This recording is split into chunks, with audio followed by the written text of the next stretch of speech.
Integral consciousness is the cutting edge level of human psychological growth.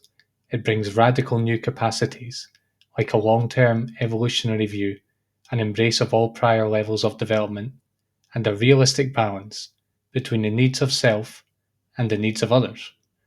But it's not a final destination, a goal to be reached. It's more a conscious, alive, day by day practice that we must engage with if we want to live and breathe integral. So today we're going to look at 5 simple practices you can use to make this level of consciousness your new home. Welcome to the Great Updraft podcast. I'm Ross. We talk about profound personal development. You can find me on all the major podcasting platforms out there, and you can get tons of free resources at thegreatupdraft.com, which is visited by thousands every month. You can also work one-to-one with me in my mindfulness coaching by visiting the website. So we're not going to be talking too much about what integral consciousness is today, but if the theory is right, it's the next major stage of human development that's going to come online and influence the culture in a dramatic way, just like the current leading edge, which is postmodern egalitarianism, which erupted in the States and the UK and other Western countries not long after the Second World War. This integral consciousness is next. This is what's really going to have a bearing on what's to come in society and in culture. I will encourage you to follow the links in the description to find out more about what integral consciousness really is in a lot of depth, if you need to. And I also encourage you to follow the link in the description to the accompanying article for this video, and you'll find 2 more practices there that I'm not going to have time to cover today. So head over to the accompanying article for those. What I want you to realize is that at Integral, when we start downloading Integral Consciousness, we realize that we are these continually evolving individuals in a continually evolving world. So with that, a natural extension of that, a natural result of that, is that we can actually consciously participate in our own growth.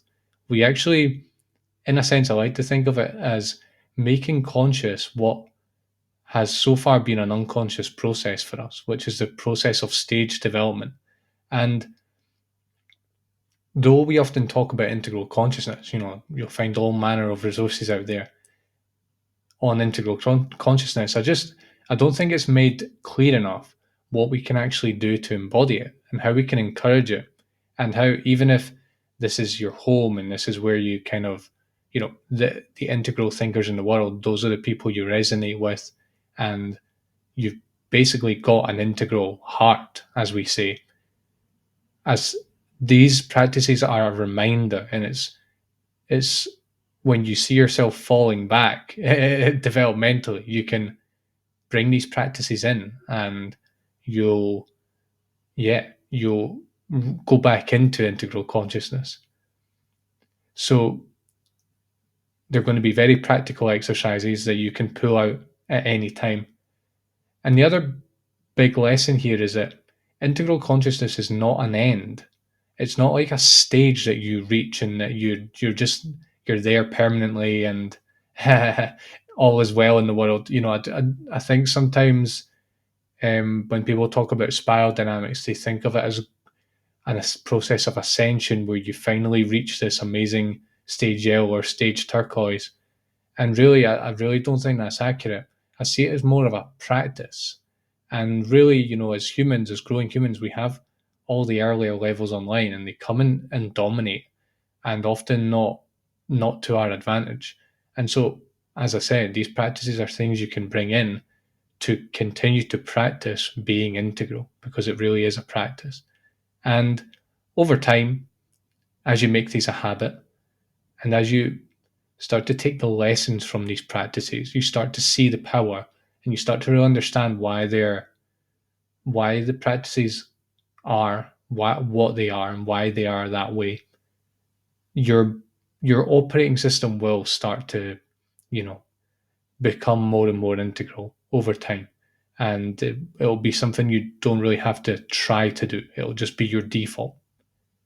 To be clear, if you already know the, you know, models like spiral dynamics and integral theory, when I say integral consciousness, what I mean is the teal, yellow, and the turquoise level together. So I'm not differentiating between the two when I say integral.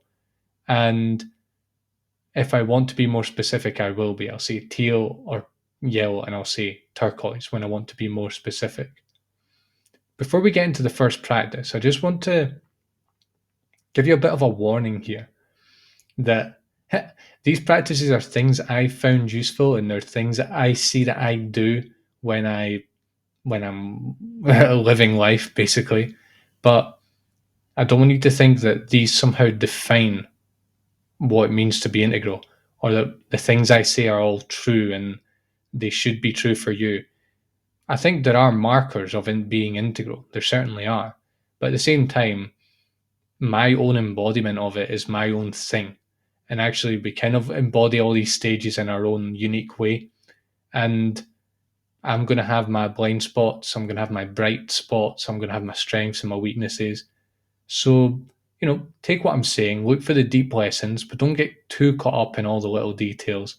And at the end, you have to let your own experience and your own wisdom and your own realization that you are actually embodying this level, and let that guide you. Don't get too caught up in all the details and think that it all needs to be exactly what I'm saying. That's not what the point of this is. So let's get to those practices then. The first practice to, live and keep encouraging integral consciousness is to see the healthiness and the necessity of all stages. Now, basically, when we hit second tier in our development, we sort of loosen up. All the previous stages are basically monoperspectival. They're very narrow-minded. They have their view of the world, and if someone doesn't agree, or if they see things differently, then they're excluded, and they're not. We think of them as like some kind of alien, or they're just wrong in some way. And at second tier, that tendency is reversed. We reach up, we reach back, and we reach forward in the developmental spectrum, and we open our hearts to all previous stages. We realize that all the prior stages are building blocks in this grand puzzle that we are, and in the grand puzzle that is society and culture and humanity. We can see the deeper truths in all the stages, and we can see why they come about. It doesn't mean we necessarily agree with everything, that we're going to regress to those levels, but we can see that their validity and the reason why they come about. And this isn't just in a psychological way, it's also in a societal way. Societal pressures and socioeconomic conditions and so on create these stages in a very real way. And what I want you to think is that the extent to which you fail to see their validity and necessity is the extent to which you are not embodying integral consciousness. Now, at Teal, this is really an intellectual thing. So it's like we can think about the stages and we can synthesize them in thought. At Turquoise, it's quite different, actually. And this is where integral consciousness has layers to it. Turquoise is different. At Turquoise, this is more of a visceral endeavor. We can actually synthesize the stages in what I will call lived moment to moment embodiment and connection. This basically means that you literally sort of feel and sense and watch the stages inside yourself. And it's very different to what Teal is. And the practice here, let's get to the actual practice. The practice is to deeply observe yourself as you're living out your life, and basically watch out for all these stages as they appear and disappear within you. For example, a particular emotion that you're experiencing might be from a certain stage, a reaction that you have, um, an action that you take. These things can all be from different levels of the developmental spectrum. For example, if you need to set boundaries with people and be lion-like and be, a bit authoritarian, can you tap into your red? Can you do that? In a more complicated situation, when you need facts and figures and the trends, can you go to rational analysis and be objective and look for external validation for the facts and all of this that you're interested in that moment? That's an orange expression. And if feelings and togetherness and sensitivity are required, can you adopt the green self? Can you let your green self come through? And even more, can you do all of this without getting contracted around them, without over identifying as red, as orange, as green, or as any of the other previous stages? Can you do it just as a momentary action that comes through you, in a sense, and let it come, let it go, and then once it's gone, you kind of move on? And this is flex flow. Spiraldynamics talks about flex flow. And this is what it is. It's being able to live all these levels without really being attached to them, but also seeing that they're healthy and necessary in the right situation. The second practice I want to cover is what I'm going to call seeing the spectrum of stages. Now, this is very related to the first one, except the the difference here is that we kind of want to see them all at once. We want to see all of the stages all at once. And this happens in particular situations. I'll give you a good example of this. And also to see that they form a sort of hierarchy within you. And I'm saying you're not thinking about this, you're actually seeing it as it's happening. And this is really more a turquoise thing. I got this from Jeff Salzman, who's does a podcast about integral theory applied to politics. And he spoke about this practice in the context of the Israel-Palestine conflict, and it really helped me because I have a big allergy to current events. I'm not really sure why. I tend to bury my head in the sand, or I tend to just not care, or I tend to not believe the news people. These kind of things. I just do not participate. But what he gave me was really important. And so let's say we're reading this news article about the Israel-Palestine conflict. What you'll see is, if you watch yourself, is that you'll see a sort of spectrum of reactions, and the spectrum is the developmental spectrum. Let's start at the very top. A third tier reaction is, third tier is like the spiritual self, or the stages of the spiritual self. And at third tier, we see everything to be no more and no less than the manifestation of spirit. So you might see the Israel-Palestine conflict in that way. Second tier, what does second tier see?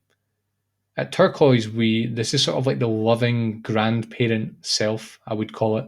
It sort of sees the chaos of the conflict, it sees the churning, and it sees people dying, and it sees all this tragedy.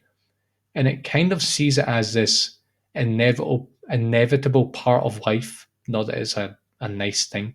It's just an inevitable thing that comes about because humans are evolving and evolution is playing itself out. And at turquoise, we sort of rest in something greater. I wouldn't say we have the full spirituality of third tier, but we have a deeper trust in something that is guiding all of this, even if the surface phenomena are really quite terrible and catastrophic sometimes. At teal, which is the first stage in second tier, I would call this the developmental analytical self. So basically, we can see all the levels of development in the conflict. So we can see, the red warriors who are involved, the blue, religious fundamentalists, the more orange, rational, peaceful side of the conflict. And we can see all of this, and we're trying to sort of analyze the conflict. We're trying to figure out sort of, wait, who's to blame? Is it the red? Is it the blue spectrum? Is it the orange? Is, what's to blame here?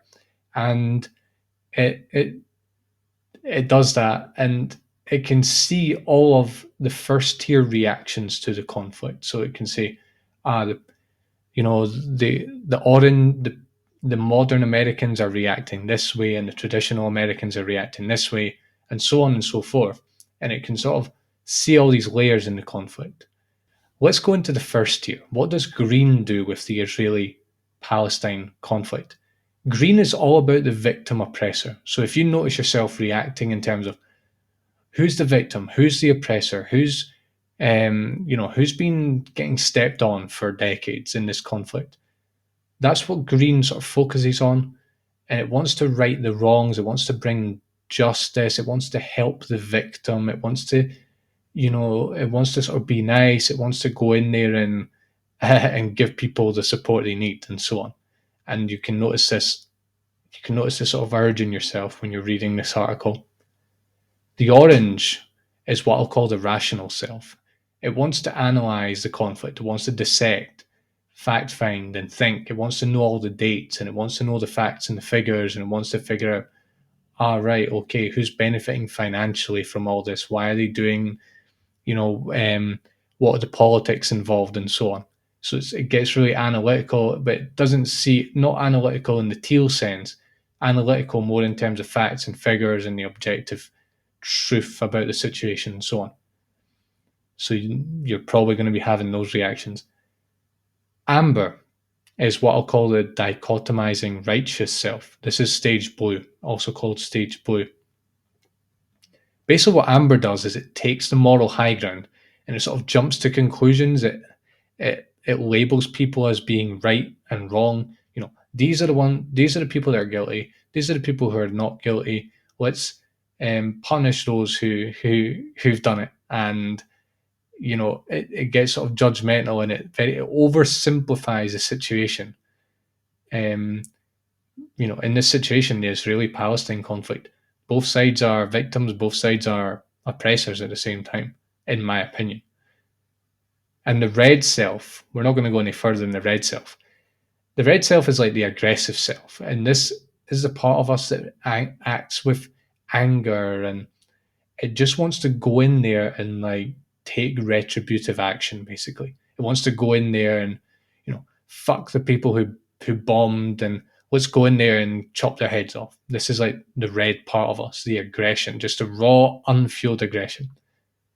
So as you're engaging with current events like the Israeli-Palestine conflict, this all happens. Okay, you might be more aware of certain reactions than others, but particularly if you're going into sort of integral consciousness by this point in your development, you're going to notice all this stuff coming up, because this is our developmental trajectory.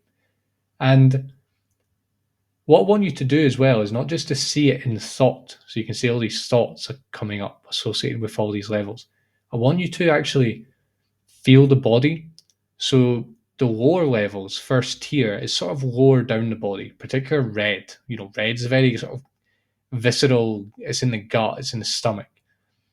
While if you go up the spectrum, especially when you start getting to second tier and beyond, becomes sort of in the head and even beyond that, into some, it goes outside of the body, it sort of lives outside the body. And because of that, each has their own emotional resonance. Red is like very angry and it gets us all tense and gets the blood flowing and so on. While green, the victim oppressor self, it feels like lighter and airy and warm and a bit sort of feminine and sensitive. So look for all of this. And this is you seeing the entire developmental spectrum in yourself as it comes up and as it manifests in the body. So that's your practice. Your practice is to do that as you're living life, as you're reacting to current events, in this case, the Israeli Palestine conflict, as you face challenges, as you face new situations, just see all these reactions coming up, and they're all from different levels of the spectrum. And this practice here focuses on doing them all as they're coming up together, and they fight and they coalesce and they come together and they argue with each other and then they die off. But again, you can go back to practice one at this point, and you can really go into one if you think it's the most appropriate, or if you just fancy expressing it.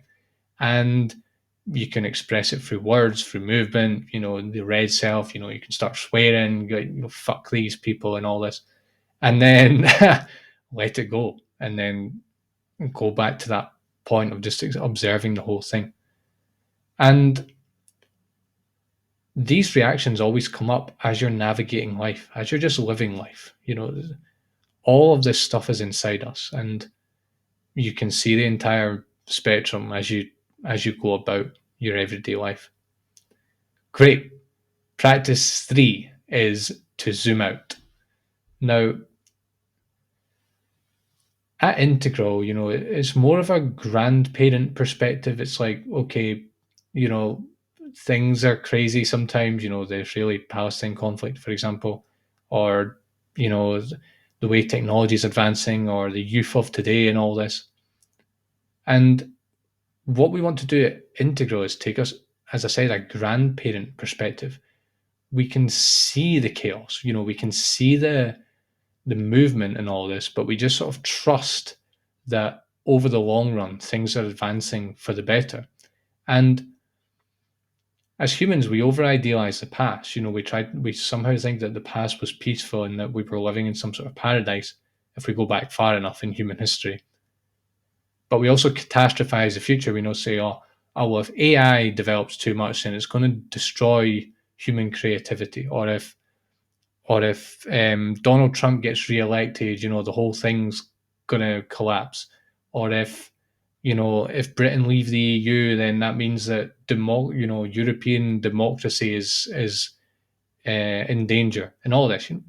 Just complete catastrophizing, and basically we dread change, and we get fearful about the future, and we yearn for the past, as I said, because we over idealize it, and we're never basically in an accepting stance. We're never actually accepting reality. There might be a deeper wisdom to all of this, and our our point of view is very narrow, in terms of time and in terms of scope.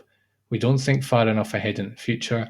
We don't see how far we've evolved, and we just focus on the facts that reinforce our very catastrophizing narratives. And at Integral, we start to see beyond that. We see that despite the catastrophizing, culture and society and individuals continue to advance, and that evolution and change are basically built into the universe. It just seems like that is the way. And we can sort of zoom out on life. We see that, yes, okay, everything isn't perfect in the present. There's things that are happening that aren't perhaps desirable, but perhaps there's a deeper wisdom behind them. Perhaps over the long run, this will be a good thing. And if I zoom out and look at the bigger context, actually, it's really not that bad at all.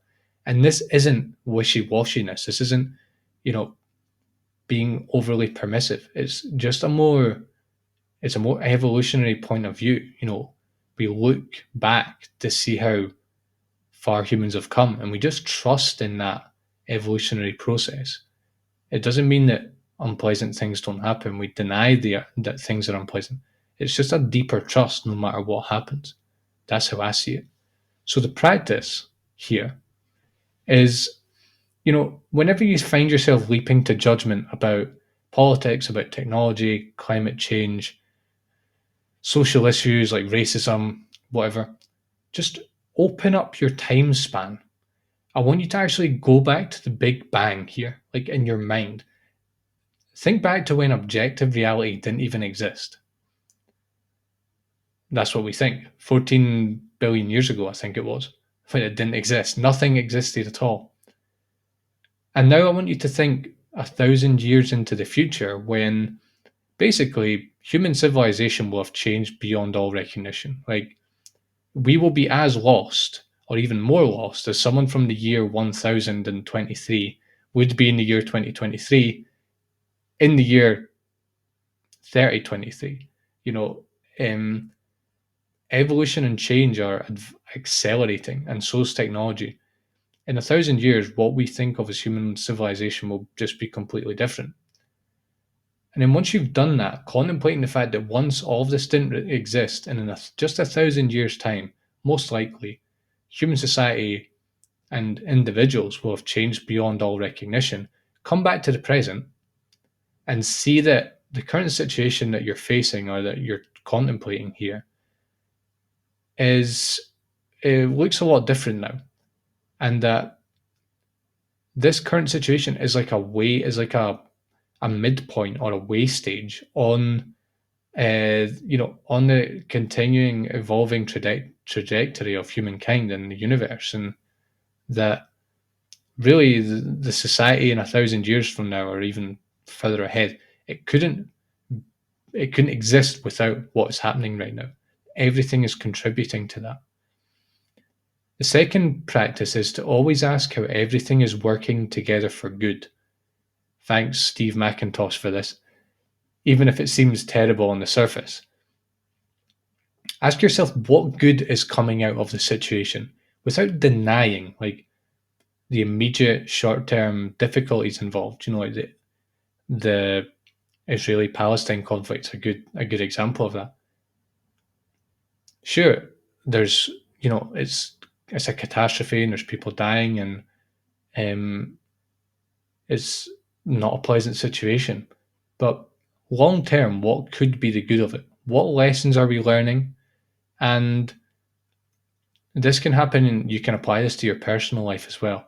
Even if things aren't going well for you in your personal life and you're not you don't see the light at the end of the tunnel, ask yourself what what good is this doing me? And when I look back in 10, 20, 30 years, what will I think of this period in my life? And that will help you see that, it'll help you take that more integral, grandparently stance towards life. And I would just ask you as well in this practice is to ask yourself if you can see yourself and life as this great evolving living organism that is just constantly in flux and it almost has a life of its own. And also there's a deeper wisdom that's guiding all of this. Okay, let's get to our final practice now, and this is what I'm going to call love thy neighbor. So this is basically about weighing down the distinction between self and other, and to find a deeper point of connection with people beyond everything that we think makes them different from us. And the idea here is that basically humans, we tend to focus on the contrast in all things. And this includes in fellow humans. We focus on everything that makes them different to us. And it's like we're constantly scanning for threats. How are they different? What views do they have that are different from us?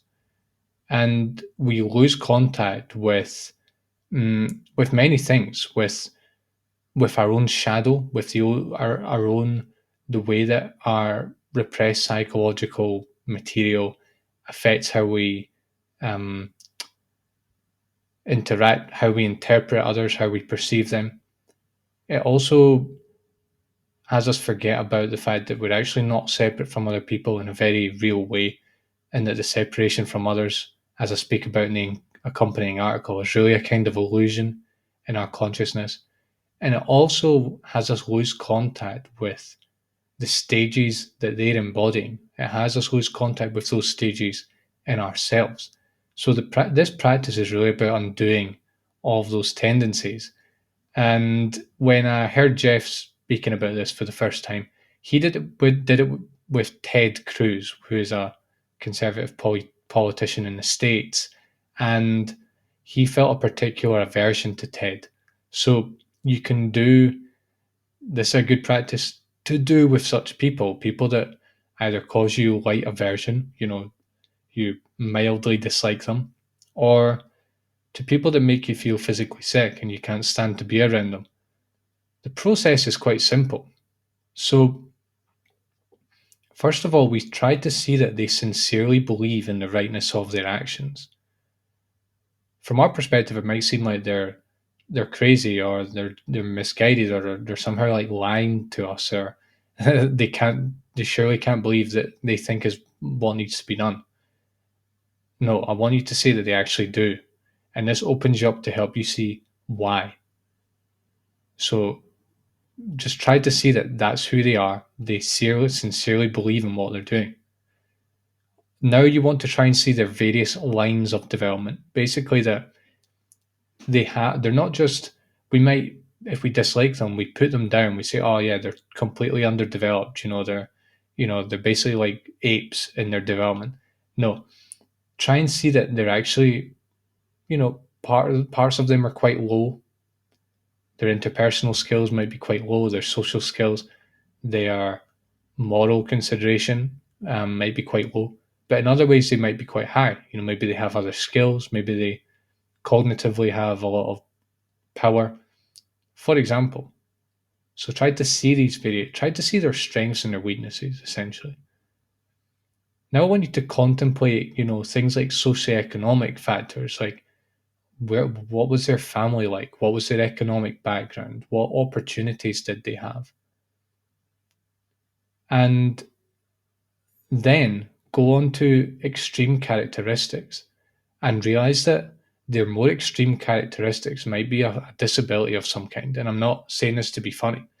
I'm saying this as real. Like with Ted Cruz, for example, Jeff realized that he's actually a sociopath. Medically, it's possible that he's a sociopath, and that's a medical condition, being a sociopath.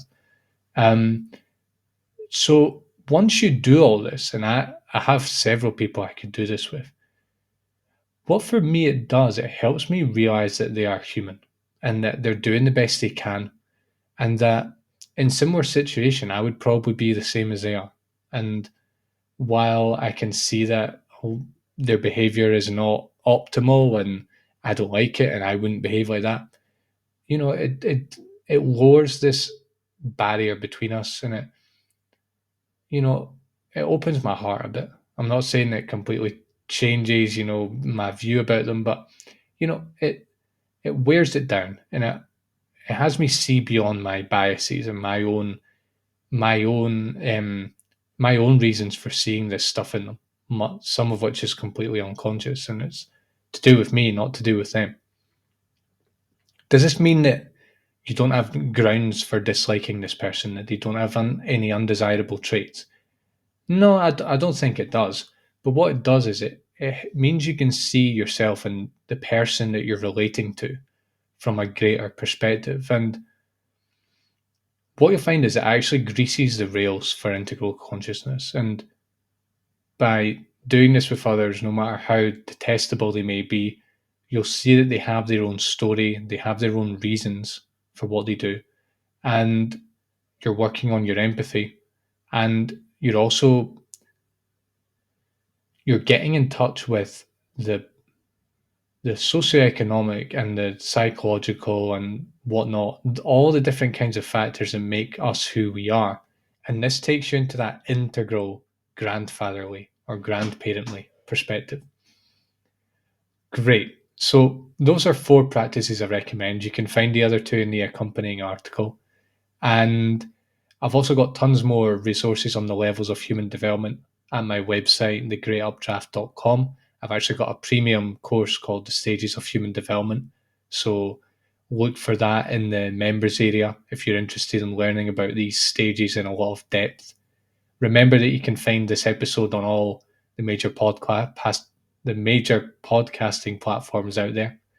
And make sure you subscribe, because every week I share new episodes like this that will transform your psychology, transform how you see the world, and transform how you live and act in the world.